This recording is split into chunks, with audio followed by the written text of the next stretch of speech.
Hello viewers, এবার আমরা চলে এসেছি রুট ব্রিজ। এই রুট ব্রিজও মেঘালয়ের একটা অন্যতম জায়গা। তোমরা মেঘালয় শিলংয়ে ঘুরতে আসলে রুট ব্রিজটা কিন্তু অবশ্যই আসবে, এটা কিন্তু মিস করলে চলবে না। দুটো রুট ব্রিজ আছে, একটা ডবল রুট ব্রিজ, একটা সিঙ্গেল রুট ব্রিজ। তো আমরা সিঙ্গেলটাতেই এসছি। তো এখান দিয়ে দেখো, এই যে সবাই উপর থেকে আসছে। নিচে নামতে তো খুবই সুবিধা, কিন্তু উপরে উঠতে তোমাদের লাঠির সাহায্য লাগবে, আর সেই লাঠিও ভাড়া করতে হবে তোমাদের 20 টাকা করে। আর রোড ব্রিজের এন্ট্রি ফিস মাত্র 30 টাকা। তো রোড ব্রিজটা অ্যাকচুয়ালি কি বলতো, ওই জলপ্রপাতটা যে পড়ছে এই নিচ থেকে, কিন্তু জলপ্রপাতের যে নদীটা বয়ে গেছে ওই নদীটায় এই রুট ব্রিজটা এতটাই, মানে গাছের শিকড় থেকে পুরো ব্রিজ হয়ে গেছে। এই ব্রিজের ওপর থেকেই আবার তোমরা ওই পারে যেতে পারবে।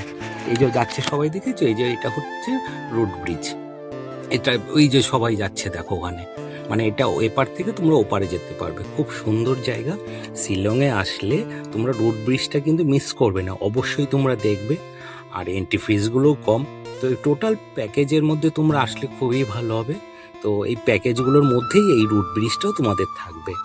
তো কেমন লাগলো অবশ্যই জানাবে।